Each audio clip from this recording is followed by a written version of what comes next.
Hello and welcome back to my channel. This is Daisy and I'm making YouTube videos about using English as a second language for people like me and you. So as you guys might know, we published 2 videos about how to prepare for job interviews in the past month. So in the mood of talking about first interview and first job, today I would like to share with you guys the very first 3 purchases that I made with my very first paycheck and some of my takeaway from that experience. So I got my very first job when I was around 17 years old, and the position was a cashier at a convenience store on campus. So it's something similar to like 7-Eleven or Kmart here. I was working night shift every weekday, Monday through Friday, for about 4 hours a day. So I remember it was like 6 p.m. to like 10 p.m. I would say I was paid quite well at the time because one, if you work on a public school campus, then that's considered a federal job, so they tend to treat you quite well.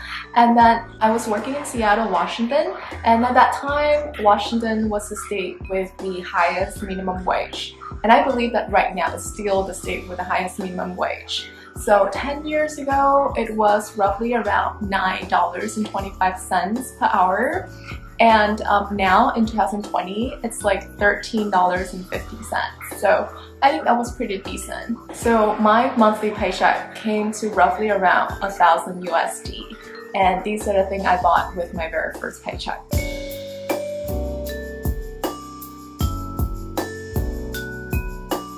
So prior to owning an iPod, I was using a Sony CD player, used to be my dad's, and I remember I also recorded a CD of all my favorite songs, and every day I have to bring both the CD player and the CD to school to listen to music. So the iPod Nano, I would say, is my very first tech gadget that I bought, and it was quite a big deal for a low-tech girl like myself, and also it was not that cheap.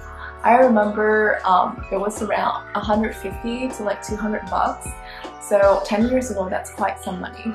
And I remember back then Apple wasn't as popular as it is right now, and iTunes wasn't that user-friendly, and also iPod was a very new product line. So there was quite a number of like reports on faulty products and returns. So I think Apple was still kind of like fixing and developing the product at the time. So I did tons of research online.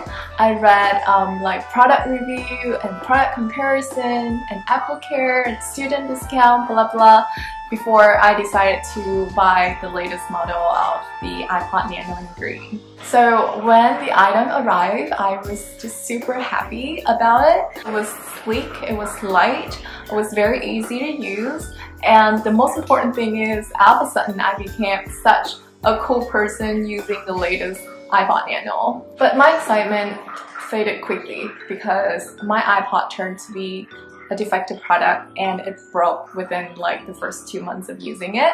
You just can imagine how disappointed I was at the time.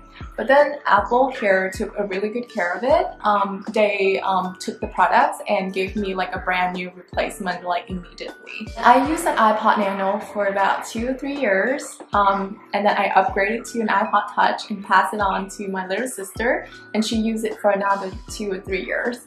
And surprisingly, that iPod Nano is still working now, even though we only keep it as a token. We no longer use it because we have our phone now and it's way more convenient. Even though it was just a small purchase, but that iPod Nano serves as a reminder of becoming a young adult, at least to me. We start to work hard for our own money, and we have to be extra careful with each spending of our hard-earned cash. Sometimes we make mistakes, and sometimes we're just unlucky, like me with the faulty iPod, but we just learned from the experience and moved on.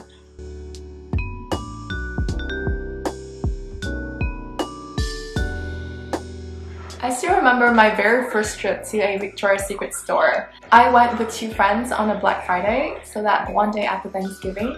And as some of you guys might know, on Black Friday, they have huge sales just everywhere on literally everything. In fact, in the US, I think Thanksgiving is a much better occasion to like go out with friends and go shopping and spend money, because at Christmas, people usually stay at home and spend time with their family. That day when we went to Victoria's Secret store, you can imagine everyone went out. Downtown was super crowded and super festive, and I also remember seeing the free hug activity for the very first time, and I think it was really cute. So that Victoria's Secret store in downtown Seattle was huge. It was so bright inside, and the interior somehow resembled like a princess room in black and pink.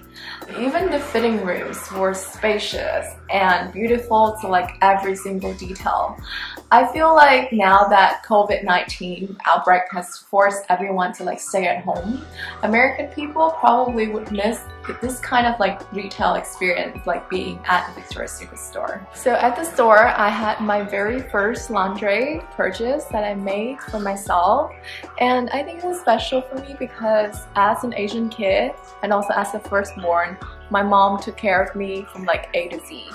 Prior to going to, you know, Victoria's Secret to like shop for my very first lingerie, I never knew the sizes of my bras or like the varieties of different materials and designs. So I think the process of learning about our bodies and our preferences and what works for us and what doesn't through like a fun sort of intimate wear shopping trip, it was fun, and also it was very necessary because we get to learn how to like appreciate our natural body shape and sizes. So like for example, I have very small bust, and so growing up I always envy girls with bigger, you know, cup sizes. But when I went shopping, I've realized how much weight I would have to wear to support my breasts if I had bigger sizes.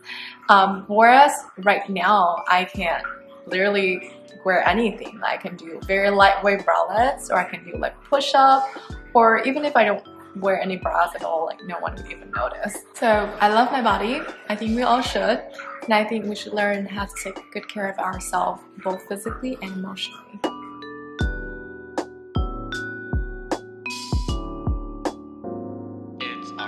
The last item that I got was less of a purchase for myself, but more of a gift. The year that I got my first job was also the year that a new $5 bill was released. The new bill was very, very pretty. It was in purple versus the old one in like the boring green. I was really excited when it came out. I went to the bank and I exchanged a few like new bills to send home to my parents. I think the act of giving back some money was really small. It's really nothing compared to all that my parents had sacrificed for me, but it was really special because there were days when I lived away from home and didn't have enough to eat. So I feel like whenever I had, even if just a little bit extra to share with people that I love, that I care about, it is really like a blessing within itself. Thank you guys so much for watching this video. If you enjoyed this video, please subscribe to our channel. If you have a few minutes to spare and would like to contribute to our content, please help us fill out the survey below. It has 5 questions and should take about 3 minutes to do. Thanks again, and I'll see you in the next video. Bye!